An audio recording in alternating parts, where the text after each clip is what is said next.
Alright guys, welcome back to another video, and just before the video gets started completely, I just want to say on the right hand of your screen, the top right, you have an X. If you don't like the videos that I make about my mom, feel free to click that X and do something else with your day.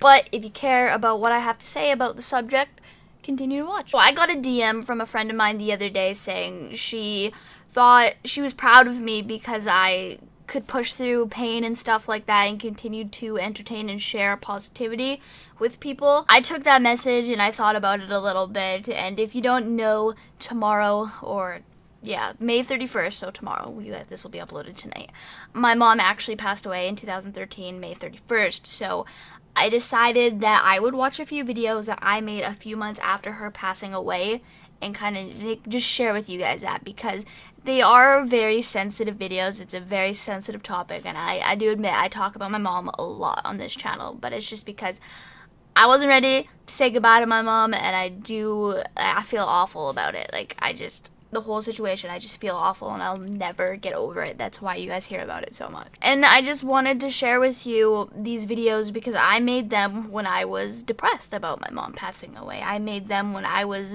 the most vulnerable in my entire life. So I've decided that I'm gonna watch them here with you guys today. So in this description right here, it says, in these videos I explain only a little bit of what had happened. I didn't have time to go through every detail. Thanks for watching and the support from everyone already. So keep in mind, in 2013 I only had like a few hundred subscribers, so these have never been posted to my channel. All the views have been from me watching at different times and whatever. So no one has actually seen these videos besides me. And I'm choosing to make these videos, like, I'm stumbling over this intro so much, but like, I'm choosing to make these videos to show you guys like how low I was when it came to positivity and all that kind of stuff, and how I've pushed through it, and where I am today, even though at that moment in time I was in a very, very dark place. So that is the main gist of sharing these videos with you guys. About something that's kind of just sitting on my shoulders, weighing me down, and that would be, I don't know. It's a very sensitive topic when it comes to my situation with my mom. A lot of you know that my mom did pass away in May, so it still hurts, still pretty new, but a lot of you don't know what happened and why I'm taking it so hard. A lot of you understand losing a parent's hard as it is, but not the way I had to. My mom was sick all her life. Wow, I feel like I'm gonna cry now, and it sounds like I've been crying like before the started to go video. Like downhill really fast. My mom had swelling in her legs. If I can find a picture, I'll put one right here. Her legs would swell up, and they would hurt her. Like, it would hurt her. I would know she was in pain, and I know she wouldn't be comfortable, and the doctor decided she would have a surgery, and you know, if it got infected, there was a very good chance it could get amputated. Okay, for all of you guys that know me as a person, I actually have a fear of nubs, like amputated limbs. Like, it freaks me out. So when I was told this, I cried, and I told my mom not to get the surgery because we all know it would have happened and whatnot, and like, I cried and told her not to do this surgery. Really sick because she has immune disorder where if she gets sick, catches a cold, or gets sick and she can't fight it off, she gets it 10 times worse. It's just mind-blowing. But she did get infected, and I begged her not to do this surgery because I know my mom and she knows herself, and we all know it would have got infected, and it did. And this was in December, and she was like a whole month with it, like, getting to this point. So she knew herself that she had to go in, but this is hard for me to watch because I remember all of this stuff in my head. But she ended up getting admitted, and within like the first hour or so of being admitted, her infection spread from this leg all the way across her body into like the other leg. So when I mean the infection spread, the infection was in her blood, so it infected her blood, and obviously blood runs through your body, and she got huge red marks all over her body where like it's been spread. So it was awful. She had a huge fever. Her infected blood was just all through her body already at this point, and she was like unconscious and whatnot, and had like surgeries and stuff. is like all infected, I guess, her blood. And she was sent to, I think it was ICU in the U of A or something up there in Edmonton, but she was in like critical care, and she was up there for a good 2 months, and I was home alone. I was alone for 2 months on my own, 15, and I didn't want anyone's help. People were like, come stay with us. Like my auntie, the one I'm living with now, she was like, come stay with us. Well, she's in the hospital, and I knew she was gonna come out, like she was gonna make it. So I was like, no, I'll stay here, I'll wait for her. I can do it. I can do it. I'll wait for my mom. And she ended up discharging herself. Like, she's like, I'm not staying here anymore, peace. And my mom discharged herself. My mom actually, like, when her blood got infected, she was in a city hospital in like Edmonton. A lot of you guys know where Edmonton is. If you don't, you can Google it. But she was in a very good hospital there, and they got most of the infection out, and she was sent to a smaller hospital in a little town near where I live. And she was supposed to stay there on some medications, IVs and whatnot, until the infection was completely gone. And at one point they thought they had the infection completely gone, so she just discharged herself before any tests and whatnot could be ran, I guess. And it wasn't. So there was still a little bit of an infection there, and it was just being held at bay from all the meds she was on. She wasn't better, she wasn't done physio, and she still couldn't walk on the leg that got really infected. They thought they got all the infection out, but they didn't. And it totally screwed her over more. And she couldn't walk, she couldn't do anything that a normal person could, to, like, on a daily basis, you know? Like, she couldn't get up to make herself food, so I made her food. She tried, but it didn't really work out. She couldn't walk, so she was like on a walker, so some of the stuff a lot of people don't even know, and it's kind of hard because I'm gonna put it on the internet, but it's bugging me, so I guess it's gonna happen. But we thought everything was good. She would just heal up, she'd be able to walk again, and everything would be okay. With the infection in her leg, it was so severe that she actually couldn't walk on her leg. She had arthritis and a bunch of other stuff in, like, ruining it as well, but this infection kind of tipped it over the edge, and she couldn't even walk on her own. She needed wheelchairs, walkers, help from other people. It was literally a downhill slope from here. But she was getting sicker, and for some reason she like couldn't eat that much. And when she did, just not enough, and she would get sick after. And Again, another reason why she would get sick after she'd eat was because she actually had a hole in her stomach. All the medications and whatnot, I really don't know how it got there, but she ended up having a hole there, and it was getting infected again. And every time she ate, it would just make her sick because it was in her stomach. And literally, like I said, downhill slope. She was home for like January, February. She was home for like March and all of April until like the 30th, and that's when I had to call the ambulance for her.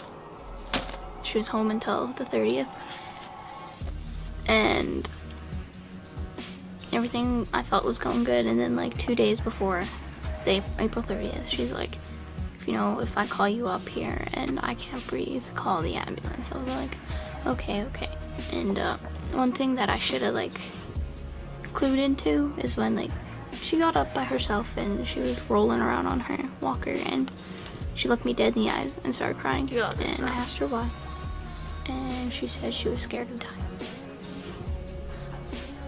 She said she was scared of dying. Of course, being so retarded, and I don't know, I didn't think anything of it, and I was just kind of like, you won't, not anytime soon. And I continued. I helped her to the couch. She always used to tell me how she would always make it through things, and how she would be able to come to my wedding. She would see my kids, just stuff like that. She'd see me graduate. And this night, she looked me in the eyes and told me she was scared of dying. And, you kind of, I've never had this feeling, but I'm sure when people are about to pass away or get sick to the point they're going to pass away, they kind of just get a feeling, it's going to happen. And after dealing with this for so long. It was probably just like full force feeling at this point. You know, made her comfy, put on her favorite show, and she went to sleep. And she warned me that if she woke me up, that she needed the ambulance. And at 11 the next morning, because I don't really sleep that much, she yelled at me, and I came up, and she was bent over, and she was bleeding from the mouth, her nose, and she was screaming, and From she her was saying, "Call the infected ambulance." stomach and blood and whatever. She just, in general, had internal bleeding at this point. I can't breathe. And so I couldn't find a phone that was actually like not dead, so I had a bunch of phones that were dead. I finally found one, called one. It took forever for them to get here. It was, heart was racing. They got here, they helped her, and she got out, and by the time she got to the hospital, she was unconscious. And the whole time they were getting her out of the house and everything, she was screaming, "Help me. I I don't want to die. Please help me. I can't die." But yeah. So she was taken to Camrose Emergency, where she sat there.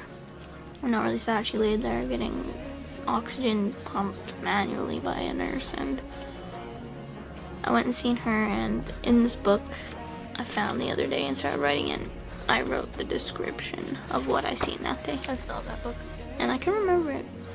Like, you don't forget something like that. You just don't. There was tubes everywhere, and with every pump of, like, manually pumping oxygen, blood was going everywhere. And it's probably really something I shouldn't be saying, but that's what I see. But, yeah. It was going everywhere, and it was hard to see, and I knew she was going to be taken up to... Before this, I thought it was going to be like every time. I was calm, really upset, but I was calm. I was holding it together pretty good. And the ambulance, like, took her away. I'm kind of backtracking because I forgot this step, but it was just me and my brother. The police came back and actually took me to the hospital and said, "She's not doing so good," so I was... What had happened here was every other time my mom goes to the hospital, she usually stays there for a week, a month, or 2 months, and then comes home, and it's basically a repeated cycle. So I thought it was like any other time because my mom was so positive in telling me, you know, everything's going to be okay. I'm going to come home, everything will be good, that I thought it was like every other time. And, you know, I was like, you guys take her and my brother to the hospital. I'm going to stay home. I'm going to do my laundry. I'm going to do my chores. And then I will come there and meet you there. And I'll get a ride there. And not even 15, 20 minutes later, after she left, they came back. The police officer did. Took me to the hospital and told me that, you know, it wasn't looking very good. And honestly, thinking back to it now, it was almost like they were telling me, like, I should start saying goodbye or something. And that's pretty much what happened. I got escorted to the hospital by a police officer. It's kind of like, oh fuck, this is it. And so I was prepared to say, like, goodbyes, you know. I was prepared. But she ended up going to the ICU in the U of A, and she stayed there for a month.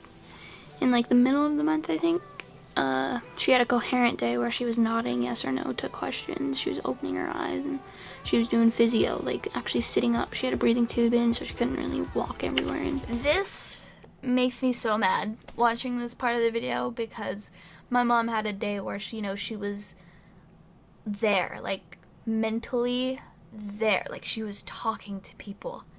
Like, not talking because she had a tube in her throat, but she was nodding to questions and stuff like that. And I missed it completely. I missed seeing my mom awake for the last time because no one could give me a ride there. They didn't think that it was important enough to take me there. And I missed it. She was, like, pushing her legs, and this is what I was told. I didn't get to go see her that day. Maybe could have answered a lot of questions that day, but I didn't get to see her that day.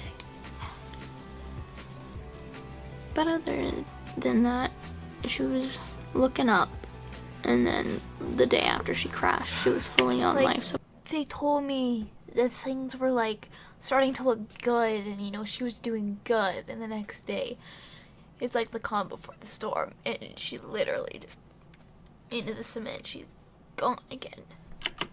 Port. And we came in. I was woken up at 3 in the morning by a police officer saying you should get a ride to the hospital because your mom might not make it to the morning. But I had no ride. It was grad night. It was grad night, so no adult I knew was sober because all their kids were graduating, and then the one person in the house that had a license was too tired to take us, so we waited till I didn't sleep that night, and I waited till the next morning to go. It was awful. No one could take me, so I was pretty much all-nighting, pulling all-nighter, and I finally got up there. I didn't leave her side, and it was hard. You didn't see her as I seen her. I don't really feel like putting the picture up in this video because it's really heartbreaking, and one of the last ways I seen her is kind of like in my head now, when people are always like, remember the good times, or when she looked happy and, you know, stuff. But it's hard because the last time I seen her, she was full of tubes and stuff. I feel you, dude. I feel you. Anyway, I thought that was gonna be it, but they were like gonna hold on and do more tests, and they found out she had internal bleeding, and it was like getting all infected, and Her organs were failing from last time, and it was like causing a bunch of issues. She was on dialysis machines, she was on breathing machines, she had so much medications, and I learned a lot sitting there for like 10 minutes than I would like. Yeah, but after that I went home. The visits, I had like weekly visits with her, like my grandma would take me up there, and then after that the visits kind of like slowed down, like to where I didn't get a visit until like they wanted to. Like if I wanted to visit, they would take me for a visit, but if they didn't want to after that, they didn't go, and it was hard because I didn't get to see her a lot after that. I just feel like after that point of her crashing like that, they were all coming to the terms with, like, they were gonna have to say goodbye eventually, and, like, I was not there yet. I was like, you know, she's gonna make it, you know, that kind of thing, and then, you know, they were just kind of distancing themselves, saying, you know, it's gonna happen, and that's where I at least think this is where that thought came from, because they wouldn't on purpose keep me away from my mom. So I think that's where what I was thinking, or didn't quite understand at the time, was people knew it was happening, and I was kind of like oblivious to it. Anyway, the last day in May, we went up there and I held her hand and I watched them take out her breathing tube, and I watched my mom take her last few breaths. I sat there for about 10 minutes and I was like, I can't watch her struggle, so we left and we went home. I still feel bad about going And then home. at like 8:31 we got a call, and I feel bad because, like, she just had doctors there as it happened, and I could have stayed. But it's whatever. she was gone.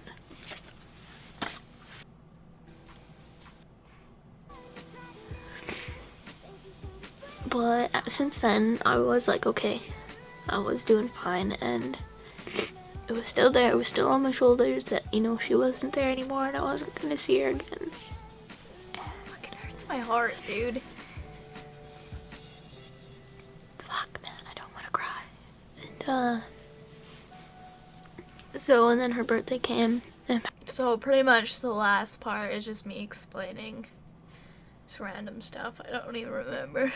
still feel like shit. Oh, what I started doing after she passed away was I had the book that I wrote about, like, what I last seen the last time, like May 1st kind of area, April 30, whatever. I started writing you know, things that I would want to tell my mom instead of, you know, expressing it in other ways. I started writing down like what I would tell my mom after each day. And you know, it worked for a little bit. It's still like I still write in journals, and it's not 100%, doesn't 100% make me feel better, but you know, there's some satisfaction in that. But that's what I'm talking about here. But I'm gonna cut the video. I've been recording for 20 minutes, 25 minutes, so hopefully you guys had a good day, and today was better than the last, and I will see you in the next video. Be positive, guys. You can always get through things that are, you know, bugging you, making you sad. Life is gonna be a struggle sometimes, and if you persevere and get through that, like, the other side of everything that's making you sad and upset is so much better than, like, staying negative. So, see you guys in the next video.